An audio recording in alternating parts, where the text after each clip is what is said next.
तो मैं तो अभी भी यही कहूँगा कि कोशिश करिए लॉन्ग पोजीशन कैरी करने की इस मार्केट में। इस समय रिस्क रिवॉर्ड जो है ना वो लॉन्ग के फेवर में ही है। कारण अब आप 20 डेमा के ऊपर आ गए हैं और उसको आप डिसाइसिवली क्रॉस करके एक 100 पॉइंट के कुशन के साथ बंद हो रहे हैं और 850 के तो आप ऊपर ही बंद हो रहे हैं, 24,850 के। तो मेरे ख्याल से आज एक नई तेजी की शुरुआत है।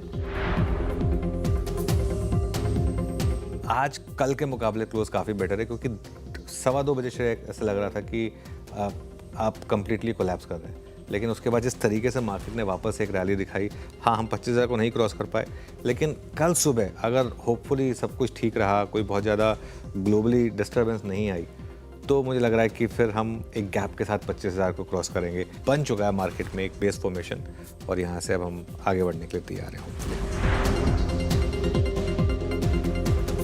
मुझे लग रहा है कि 24,900 के आसपास अगर गिफ्ट निफ्टी सही है और हम वहाँ खुलते हैं, 24,900 के आसपास अगर आप लें और 24,800 का एक स्टॉप लॉस लगाएं सिस्टम में 100 पॉइंट का, तो वो एक लॉजिकल ट्रेड होगी यहाँ से, क्योंकि यहाँ से एक डिसेंट रिस्क रिवॉर्ड आपको इंट्राडे में 1:1 का और पोजिशनली ऑलमोस्ट 3:1 या 4:1 का मिलेगा।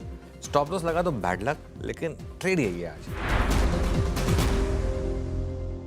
बिल्कुल, ट्रेड यही थी आज की, जो हमने सुबह बात भी की थी कि अगर एक डिक्लाइन मिले 24,925 के आसपास, तो वहाँ पर बाय करिए 24,800 के स्टॉप के साथ। आपको एक 1:1 का रिस्क रिवॉर्ड का ट्रेड मिलेगा और वहाँ से देखिए अब हम करीब 125 पॉइंट से ज़्यादा ऊपर हैं मार्केट में। और आज सबसे अच्छी चीज़ क्या है, आज हम 25,000 के ऊपर निकले और उसके ऊपर टिकने में कामयाब हुए। और दूसरी चीज़, आज का दिन बड़ा क्यों है, मैं बुल्स के लिए आज इसको बहुत बड़ा दिन मान रहा हूँ। क्यों? क्योंकि आज निफ्टी में गैप डाउन था, आज ग्लोबल क्यूज़ ख़राब थे।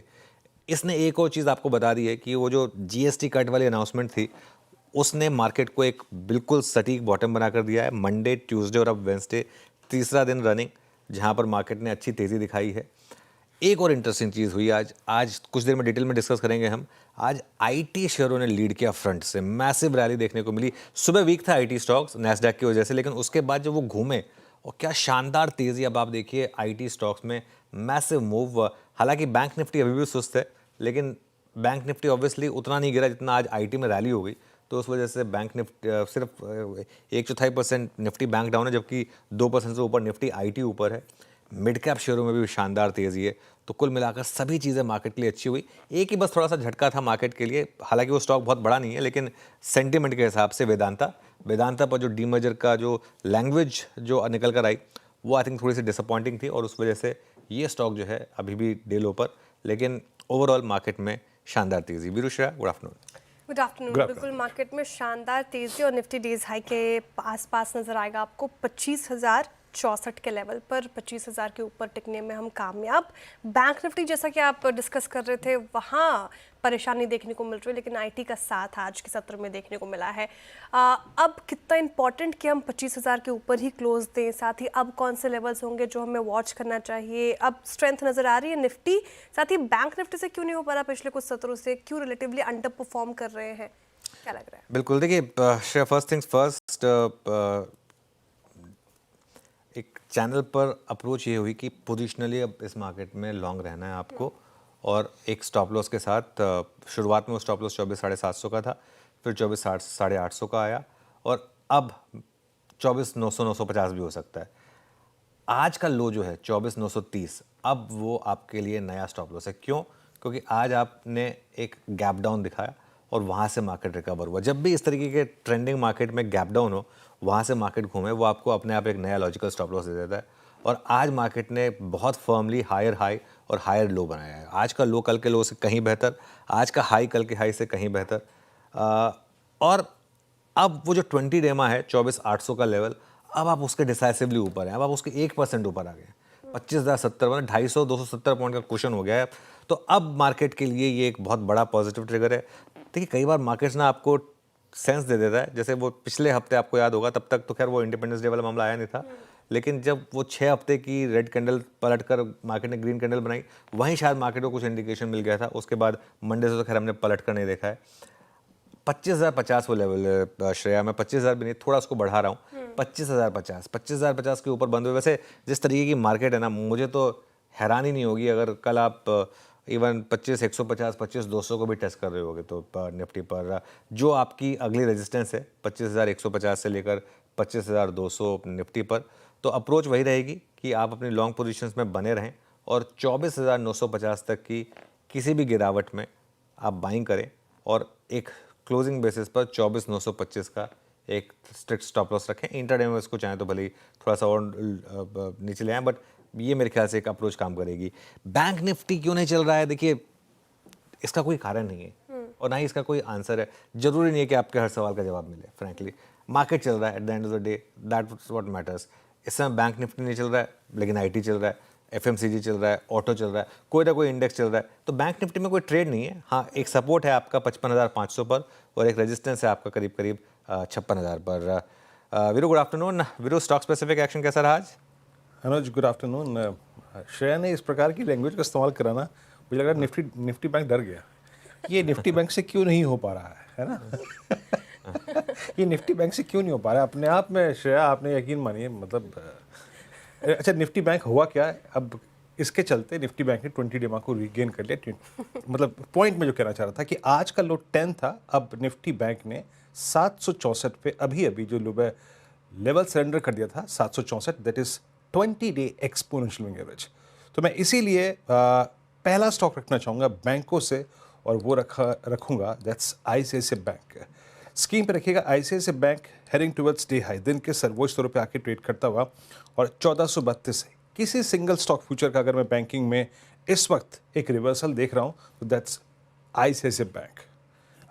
निफ्टी बैंक का 20 डे मार्क रीगेन करना और आईसीआईसीआई बैंक का 3% ओआई एडिशन, और अगर मैं डेली चार्ट्स पे कन्वर्ट करूं तो आईसीआईसीआई बैंक अब जा रहा है, प्रोसीड कर रहा है टुवर्ड्स 10 और 50 डे एक्सपोनेंशियल एवरेज। तो पहला स्टॉक ये आईसीआईसीआई बैंक। दूसरा है, सुबह सुबह मैंने एक ट्रेड पिक किया था जब मैं और अनुज बात कर रहे थे, मैरिको 732 पे हमने पिक किया था, मानस से बात की थी, लुक एट मैरिको नाउ। बात यह है कि अभी ये मैरिको नहीं है, अभी आप लेके आइए वरुण बेवरेजेस 519, और 3 फरवरी 2025 के बाद इट्स आई थिंक थर्ड और fourth attempt to cross 200 day exponential moving average. अभी शॉर्ट कवरिंग के बाद 0.22% ओआई बिल्डअप हुआ है। तो शॉर्ट कवरिंग और फ्रेश बैंक का कॉम्बिनेशन इस स्टॉक को बहुत कुछ दे सकता है। एक क्लासिकल फ्लैग है और ये कैंडल एग्जैक्टली अगर आप देखें अब इस वक्त 200 डे एक्सपोनेंशियल मूविंग एवरेज को काटती हुई, बाइसेक्ट करती हुई। और तीसरा स्टॉक रखूंगा यहाँ पर इन्फोसिस। देखिए, शॉर्ट कवरिंग का पहला सिग्नल नहीं, कल फ्रेश बैंक पहले किसी स्टॉक में थी तो वो थी टेक महिंद्रा में। सुबह मैं पल्स में जिक्र भी कर रहा था कि इंटरेस्टिंग था, टेक महिंद्रा अपने साथ लॉन्ग लेके गया, बट इन्फोसिस आज पहली बार 16 जुलाई के बाद 20 डिमा के ऊपर ट्रेड करता हुआ। तो मेरे निगाहों में इस वक्त 3 stocks, Infosys I think further proceed कर सकता है अपनी स्ट्रेंथ की तरफ, एक वरुण बेवरेजेस और एक आईसीआईसीआई बैंक का। और ये देखिए आईसीआईसीआई बैंक वहाँ से 20, ये निफ्टी बैंक अब डे हाई की तरफ आता हुआ। अनुज, बट आज इंटरेस्टिंग कॉम्बिनेशन रहा, हमें ये 25,081 पर लाकर खड़ा करने में आईटी का एक बड़े अच्छे रिवर्सल के लिए, और टू फर्दर प्रोसीड टुवर्ड्स 25,200, 25,300, 25,400 हमें एक परफेक्ट कॉम्बिनेशन चाहिए था शॉर्ट कवरिंग और फ्रेश बैंक का। आपको लगता है वो एटलीस्ट एक अंश तो हमें मिल गया? अच्छी जिस प्रकार से निफ्टी आईटी में शॉर्ट कवरिंग आ रही है, सबसे बड़े शॉर्ट यहीं पे खड़े हुए हैं। बिल्कुल वीरू, और निफ्टी आईटी देखिए आप इतना एक्सट्रीमली ओवरसोल्ड था कि और 3 दिन से 4 दिन से हमने इस इंडेक्स की आई थिंक बात भी नहीं की थी कि ये इंडेक्स भी कुछ कर सकता है। इसको तो सब भूल ही गए थे। इनफैक्ट आई थिंक अगर आप इवन वीकली चार्ट पर देखेंगे निफ्टी आईटी को, तो 200 वीक मूविंग एवरेज पर थे हम मोर और लेस, जहाँ से आज ये बाउंस आपको देखने को मिला है। अभी भी एक्सट्रीमली ओवरसोल्ड है, लेकिन एक चीज़ मैं बता दूं आपको, निफ्टी आईटी में कोई ट्रिगर नहीं है बड़ी रैली का। यहाँ से भी ट्रिगर बड़े हमारे डोमेस्टिक इकोनॉमी वाले स्टॉक्स के लिए ही हैं। हाँ, एक ट्रिगर हो सकता है कि अब अगली मीटिंग में फेड की तरफ से रेट कट आएगा। इसलिए नहीं कि वो पावल साहब डर गए हैं डोनाल्ड ट्रंप की स्टेटमेंट से, इसलिए कि वैसे भी वो रेट कट ड्यू था।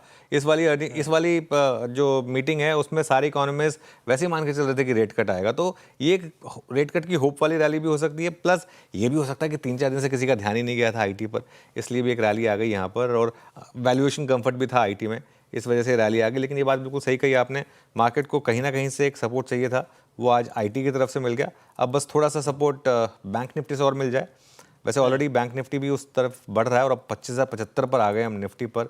बैंक निफ्टी भी ग्रीन में आने की तैयारी कर रहा है वीरू। तो क्लियरली मार्केट में अब थोड़ा सा मोमेंटम बन रहा है और लेट्स होप देखिए यहाँ अगर बंद हो गए ना तो शॉर्ट थोड़ा अनकंफर्टेबल होगा, थोड़ा सा स्किटिश होगा। वो जो अभी भी 1,70,000 के जो स्किटिश शॉर्ट्स बने हुए जो हम मंडे को एक्सपेक्ट कर रहे थे कि 1.5 लाख के नीचे आ जाए शायद वो नंबर, हो सकता है होपफुली फिंगर्स क्रॉस्ड अगर आज यहाँ पर बंद हो गए तो वो लेवल आज आपको शायद देखने को मिल जाए। पर श्रेया अब आगे बढ़ते हैं कार्यक्रम में। जी लेकिन उससे पहले मिड कैप्स पर मेरा सवाल ये है, हालांकि आईटी पे मैं चर्चा करना चाह रही थी, वीरेंद्र जी ने सवाल पिक किया। मिड कैप में देखें आप पिछले कुछ सत्रों से अच्छी बाइंग है, आज के सत्र में भी काफ़ी सपोर्ट आता हुआ नज़र आ रहा है। ओला इलेक्ट्रिक, फिनिक्स जैसे स्टॉक्स में तेज़ी, तो यहाँ पे स्टॉक स्पेसिफिक मूव रहेगा आगे चलकर भी, क्या अप्रोच रहनी चाहिए? मिड कैप हमारी मार्केट में पिछले 3 साल से आउट परफॉर्म कर रहे हैं और मेरा ये मानना है कि अगले 3 साल भी आउट परफॉर्म करेंगे मिड कैप्स। डोमेस्टिक लिक्विडिटी इस मार्केट में बहुत शानदार है। मिड कैप के अंडर परफॉर्मेंस के फेज तब आते हैं जब लोग मार्केट से डर जाते हैं, जब लोगों को लगता है कि लार्ज कैप इंडेक्स ही अंडर परफॉर्म कर रहा है। ऐसा जब होता है तो उसमें आप अपने हाथ मिड कैप से भी थोड़ा पीछे खींच लेते हैं। जब आपको एक हल्की सी सेंस हो जाए ना कि अब मार्केट तेज़ी का है, आप किसी से भी फ़ोन करेंगे, मार्केट में ग्रुप्स वगैरह होते हैं, उनसे बात करेंगे, अरे स्टॉक बताओ यार, स्टॉक क्या लेना है। वो क्यों? क्योंकि अब आपको एक इंडेक्स का रिस्क जो है ना वो खत्म हो रहा है। अब आपको एटलीस्ट ये रिस्क नहीं है कि यहाँ से इंडेक्स 1000 पॉइंट नीचे गिर जाएगा। ऐसे में फिर मिड कैप्स आउट परफॉर्म करते हैं और वैसे ही मिड कैप्स को काफ़ी आप देखें तो जो डोमेस्टिक लिक्विडिटी है वो चेज भी कर रही है। मुझे तो हैरानी नहीं होगी अगर निफ्टी से पहले मिड कैप इंडेक्स अगर ऑल टाइम हाई लगा दे तो, जबकि निफ्टी से ज़्यादा करेक्ट हुआ था मिड कैप इंडेक्स। लेकिन ये हर बार का ट्रेंड है मार्केट का। मैं तो सबसे अच्छा एग्जांपल बताता हूँ इसका, आप और कुछ मत करिए, आप एक टॉप ट्रेडेड स्टॉक्स की लिस्ट बनाइए, अगर उसमें टॉप 10 में से 7 भी अगर ग्रीन में है और आज तो 9 ग्रीन में है उसमें से, तो वो आपको मार्केट के टेक्सचर के बारे में बता देगा। जैसे आपने बोला ओला इलेक्ट्रिक, अब क्या हुआ ओला इलेक्ट्रिक में? आज 15% ऊपर भाग गया। आज मैं ऐसी हम लंच पे चर्चा कर रहे थे कि क्यों भाग गया ओला इलेक्ट्रिक 15%, कोई रीज़न है क्या 15% भागने का? किसी ने कहा बार्गेन बाइंग। जब ये आंसर मिले ना आपको बार्गेन बाइंग, उसका मतलब ये होता है कि क्योंकि आप रैली को जस्टिफाई नहीं कर पाते तो आप कुछ भी एक रीज़न बताया था, इसके लिए कि बार्गेन बाइंग हो रही है। ये मतलब क्या, ऐसा क्या 45 पे बार्गेन आ गई यहाँ पे जो 60 पे बार्गेन नहीं था स्टॉक में। लेकिन जो भी है, अब आज यहाँ पर रैली है। ऐसे कई स्टॉक्स दिख जाएंगे आज आपको बीटन डाउन, बिल्कुल बीटन टू द पल्प, जहाँ पर अच्छी रैली। और एक और एग्जांपल देता हूँ आपको, इजी ट्रिप, क्या बुरा हाल हुआ था स्टॉक का, आपको याद होगा। आज 7% ऊपर है। तो ठीक है, ये सब part and parcel of the game है।